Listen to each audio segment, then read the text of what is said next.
Hello, everyone. Welcome to Act Like a Man podcast. This is your host, Dennis, and we continue our series on questions you need to ask when you are in your 20s. At napag-usapan na po natin ang first two questions. No? Number one, willing ka ba to enter into a transition in your life? Dahil 20 ka na, hindi ka na high school, hindi ka na college, you need to continually improve in your life. Then second question is who are the friends you are surrounding yourself with? Because that will tell you the direction of your life.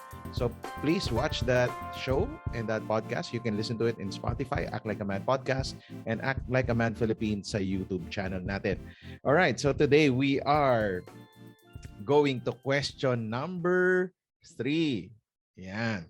Ito yung question number 3 sa mga taong nasa early 20s nila, they're transitioning, they're now wanting to start their life and start their career. Okay. The question is, am I willing to sacrifice and be patient as I pursue the goals God has placed in my life? Okay, ulitin ko na. Willing ka ba? Hindi lang sa bibig, not just in your mouth, but are you willing to sacrifice? That requires action, okay? Are you willing to sacrifice and be patient? Sacrifice patience, okay? Two things as you pursue the goals God has placed in your life. No? This is a question I had to ask when I was in my 20s. When I graduated sa Lasal, I was a working student, but when I graduated, I knew it was now a transition phase of my life. No? And being a working student helped me in that transition. Pero, natandaan ko rin, kailangan ko tanong to willing ba talaga ako mag-sacrifice? Why am I saying that? I graduated with a degree in social planning and development, major in social planning and development under the College of Behavioral Science sa De La Salle University. Kamahal-mahal na tuition fee na binayaran ng mga magulang ko. Yet, my work was actually in Divisoria sa Tutuban pa noon. No? And my work was not in the store. My work was actually in the warehouse sa bodega. Na napakainit, may isang electric fan, hina ang ilaw, tapos may radyo lang for entertainment. No, ang office attire ko noon sando at saka shorts kasi sa sobrang init. And I felt like at that time parang bakit ako dito nilagay ng magulang ko? Bakit hindi sa store? Bakit hindi sa marketing? Bakit hindi sa sales? Bakit sa bodega? Right? And those were my Divisoria days. Yayardan ng tela, nagbubuhat ng tela, nagde-deliver, saka sometimes nag-aahente ng tela. No? And it was hard. Number one, kasi maaga magising and then uuwi ng 6 o'clock. And then also, very taxing physically yung trabaho. Parang walang subject sa Lasal na mag-a-apply dito sa ginagawa ko for more than a year that I was in the warehouse. Yet, at that time, I didn't know why they put me there. I was like complaining pa nga parang, naman? Ba't naman ako nandyan, di ba? What I didn't know was that it was still part of my training, no, to start from the bottom and work my way up. Walang special treatment dahil anak ako ng may-ari ng negosyo. So I had to sacrifice. And I remember there were times that walang bakasyon kasi yan, no? Kasi walang magbabantay ng warehouse. Ako na yung tagabantay. I was the trusted one. So vacations were very rare for us. But I knew I had to make this sacrifice. Tawag dito taking the stairs mentality rather than the escalator or the elevator. Okay. Reality is, sacrifice is growth. When I learned to sacrifice, that's when I start growing. Whether magpapalaki ka ng muscles, matututo ka mag-jump rope, mag-exercise ka, magpapapayat ka, or magiging magaling ka sa negosyo, or mag-iipon ka ng pera, all of those, we need sacrifice if we want growth to happen. Ang problema kasi minsan, especially now, pag nakikita nyo sa mga channels ng YouTube at marami nagtuturo, masyadong gusto natin lahat mabilis at saka instant. Now, we want everything fast. We want everything instant. We want our investments to grow agad kasi may narinig tayo na nag-grow yung investments niya ng ganyan. So, biglang lumaki. And feeling mo dapat ganun din yung kwento ng buhay mo. But most of the time, the things you get easily in life, you also lose easily. No? Dahil hindi mo napaghirapan, ang bilis mo rin gastusin. Dahil hindi mo alam yung sweat equity na tinatawag natin, no? Na talaga namang pinaghirapan mo to, right? And I see that in my parents also. That dahil pinaghirapan nila, alam mong hindi agad-agad lang na natatanggal or we get into foolish investments dahil easy money lang. Dave Ramsey said, live like no one else, and one day you will live like no one else. I live on this mantra. I teach this to my kids. Our family lives this way. We live like no one else. Magtitipid, delayed gratification, hindi lahat gastos, pag-ipunan kung may gusto, pag-pray, and then one day we will live like no one else. Then we start getting more liquid and we start having more financial margins, and it helps us. So if I look back in my life, I am actually a product of my grandparents' hard work and sacrifice. And my parents' hard work and sacrifice. Yung kultura ba na pasa? May tinatawag tayong impartation na impart sa amin yun. And it's the same kind of training I will pass on to my kids. Ang mundo natin ngayon, lalo na sa Pilipinas, we live on welfare. Mahilig tayong, ayuda is a keyword. No, parang mag-aantay ako sa gobyerno.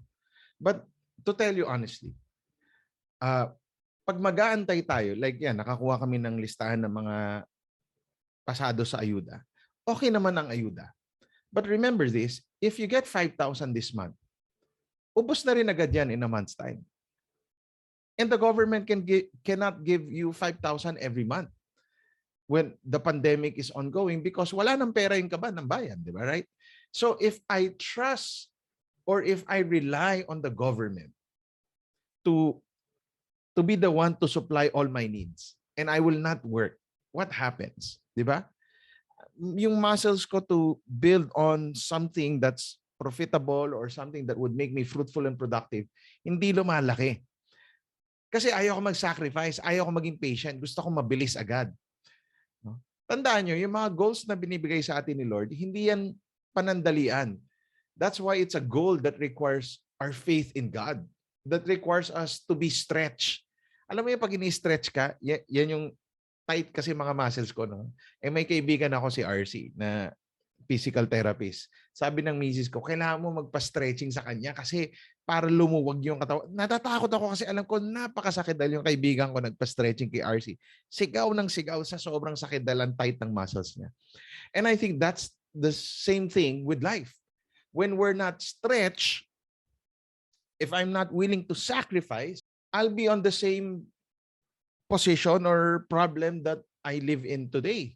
Because ayaw ko magpa-stretch, natatakot ako magpa-stretch. No? And alam naman natin, lahat naman na binibigay sa atin ni Lord requires us to be stretched. May faith factor yan, no? As we live our lives. And I think this is the same training that all of us need to undergo. No? Sa lahat ng mga nakikinig ngayon in our podcast. I think this is something you need to ask the Lord. Lord, stretch me. Lord, do something to build my muscles of faith, of dependency, of developing skill sets that I need to survive in this world today. Then I need that hard work. I need that sacrifice. Because that's where the growth happens. No? In the struggle, that's where the growth happens. So you have to learn the rope. Encouragement ko sa inyo, work your way up. If you're at the bottom now, you're the bottom feeder, work your way up. And I think this is the best thing my dad taught me when I was in my 20s. Na ang buhay hindi nakasalalay sa ayuda or sa dole out. You have to learn how to work hard. And I'm thankful because my dad came from a very poor background. Kargador yan. Nagtrabaho sa Isabela, napunta sa Divisoria. Kargador, work his way up to become a very successful businessman. But you look at his life, you see the marks of sacrifice. You see the marks of hard work in his life, and he has passed this on to us. So, are you willing to sacrifice? Kasi kung gusto mo, walang sacrifice, easy money, ewan ko lang, hindi ka tatagal. So, tied up with sacrifice is the word patience. Will you be patient enough? patience means you persevere even through tough times, even through trials. No, walang negosyo na ganong kabilis or walang career growth na ganong kabilis. Again, it would take time. For some, the normal route would be around maybe 8 to 10 years before you experience something. Meron akong kaibigan na director, and alam niyo naman, ang film industry dito sa Pilipinas, medyo mahirap yan. I was with them. I was journeying with them when they had no money, when finance was barely enough for them. But now he's one of the most sought after directors in the industry today. And it took him more than 10 years to actually build his career. Hindi po ganun kadali. No? Ang mga magulang ko ganun din, more than 10 years na nakipagsapalaran sa Divisoria. No? I think around 15 years to make that happen. No? My brothers who are in the e-commerce business had a lot of failures and closed businesses even before achieving a certain level of success. Hindi po ganun kadali. Napakahirap po. That's why you have to be patient. You have to sacrifice. So pagka nakakarinig po tayo ng mga instant millionaire, instant success, tandaan nyo, lahat yung mga instant na yan, hindi po talaga instant yan. Marami pong may journey yan, may process yan na kailangan mong i-embrace sa buhay mo. So thank you so much, guys, for listening to our episode today. And I know the question kind of hits hard for us. Are you willing to sacrifice and be patient to pursue the goals God has placed in your life? And I do hope and pray that you'll be able to, take that hard pill of sacrifice and patience so that you'll be able to experience and achieve the goals God has for you. Once again, this is Dennis. Thank you so much for subscribing and listening to our channel here on Spotify and also on YouTube. If you have not yet subscribed, please hit the subscribe button. Also share this to your friends. If you're listening to our iTunes podcast, please leave a review also, because that would help us to gain traction among our listeners. So thank you so much, guys, and see you again in the next episode of Act Like a Man.